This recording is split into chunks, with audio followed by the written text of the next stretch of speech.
नमस्कार विद्यार्थियों। हमारा गुप्त काल टॉपिक चल रहा था और उसमें हम गुप्त काल के समाज के बारे में पढ़ चुके थे। अब हमें पढ़ना है गुप्तकालीन धार्मिक जीवन। जैसा कि आप सभी जानते हैं कि गुप्त काल ब्राह्मण धर्म अर्थात हिंदू धर्म का पुनरुत्थान का काल था। हिंदू धर्म के पुनरुत्थान की प्रक्रिया गुप्त साम्राज्य की स्थापना से पूर्व ही प्रारंभ हो गई थी, परंतु गुप्त काल में यह विकास चरम सीमा तक पहुंचा। इस काल में हमें मुख्यतः 3 पक्ष दिखाई देते हैं। पहला, यज्ञ की जगह मूर्ति पूजा को बढ़ावा मिला। इस समय भक्ति अब व्यक्तिगत भावना हो गई। और तीसरा, अन्य धर्मों व संप्रदायों के उदारवादी व प्रगतिशील तत्वों को समाहित कर लिया गया।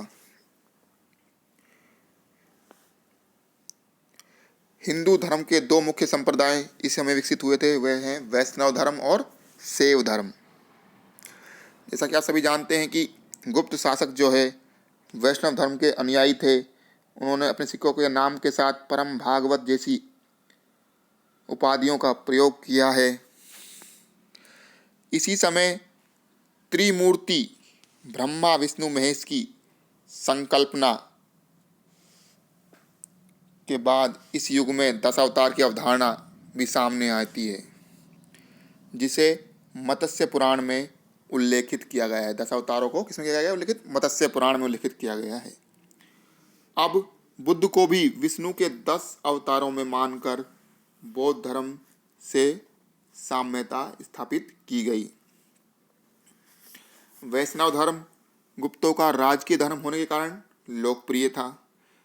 इस युग के गंगधर या गंगाधर अभिलेख में विष्णु को मधुसूदन कहा गया है। क्या कहा गया है? मधुसूदन। कुमार गुप्त ने मयूर मुद्राएं चलाई और अपने पुत्र का नाम स्कंद रखा, जो उसकी शैव धर्म में आस्था को बताता है।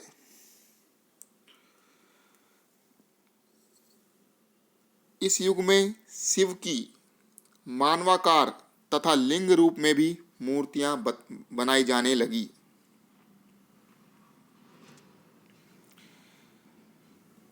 अर्धनारीश्वर की अवधारणा भी इसी समय विकसित हुई। सूर्य पूजा भी अब लोकप्रिय होने लगी थी। बौद्ध धर्म अफगानिस्तान, पंजाब, कश्मीर के प्रमुख केंद्र के रूप में रहे।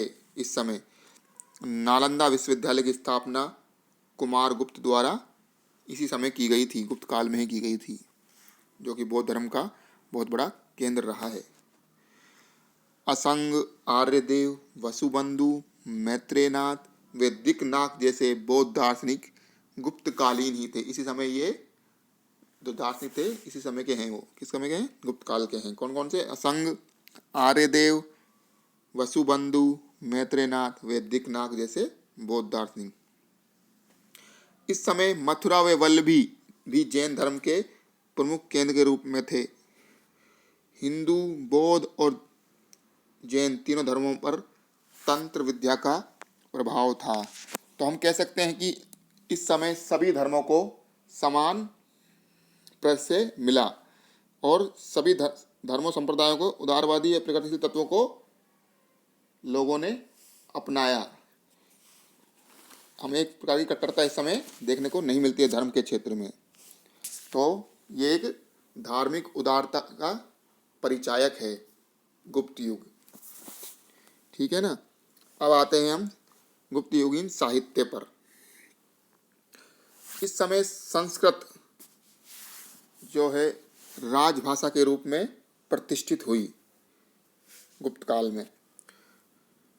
तत्कालीन नाटकों में ऐसा चित्रित किया गया कि उच्च वर्ण के लोग संस्कृत तथा निम्न वर्ण के लोग प्राकृत भाषा बोलते थे। ऐसा तत्कालीन नाटकों से हमें जानकारी प्राप्त होती है। इस समय के महान साहित्यकार कालिदास जी हैं, जिन्होंने महाकाव्य, खंड काव्य और नाटकों की रचना की। महाकाव्यों में उनके प्रमुख महाकाव्य हैं रघुवंश, जिसमें राम के पूर्वजों से लेकर राम तक की कथा या वंशावली का वर्णन हमें इसमें मिलता है। दूसरा महत्वपूर्ण है कुमार संभव, जिसमें शिव पार्वती का वर्णन है तथा प्रकृति का बहुत ही सुंदर चित्रण इसमें किया गया है। ये कालिदास जी के महाकाव्य हैं। खंड काव्यों में मेघदूत, जिसमें वृह रस का वर्णन हमें मिलता है, और दूसरा है ऋतु संहार, जिसमें 6 ऋतुओं के बारे में वर्णित किया गया है। कालिदास के नाटकों में मालविकाग्निमित्रम, विक्रमोर्वशीयम, अभिज्ञान शाकुंतलम जैसे नाटक बहुत ही महत्वपूर्ण है। कालिदास की उपमा बेजोड़ या अतुलनीय कही जाती है। इन्हें भारत का शेक्सपियर भी कहते हैं। इनके अलावा और जो रचनाएं महत्वपूर्ण हैं गुप्त काल की, वो मैं आपको बता देता हूँ। किरातार्जुनीयम, ये लिखी है भारवी ने। मृच्छकटिकम शूद्रक की रचना है। इसी समय कामंदक ने नीतिसार की रचना की, जिसे कि जो स्थान कौटिल्य का अर्थशास्त्र को मौर्य काल में है, वही स्थान कामंदक की नीतिसार को सार का गुप्त काल में है। वात्स्यायन ने कामसूत्र लिखा। इसी समय विष्णु शर्मा ने पंचतंत्र, बुद्ध घोष ने विशुद्ध मग, अमर सिंह ने अमरकोश, स्वंभु जैन कवि थे, उन्होंने परियेचर्यम, ये अपभ्रंश भाषा का प्रारंभिक काव्य है परियेचर्यम। वाग्भट ने अष्टांग हृदय, ये आयुर्वेद पर ग्रंथ है, और न्याय सिद्धसेन ने न्यायावतार और चंद्र व्याकरण चंद्र गोमिन के द्वारा रचे गए। तो ये समय के महत्वपूर्ण साहित्यिक रचनाएं हैं जो कि हमें मिलती हैं, जिनसे हमें गुप्त काल के इतिहास के बारे में महत्वपूर्ण जानकारियां प्राप्त होती हैं। तो ये था हमारा धार्मिक और साहित्यिक गुप्तकालीन समाज के बारे में।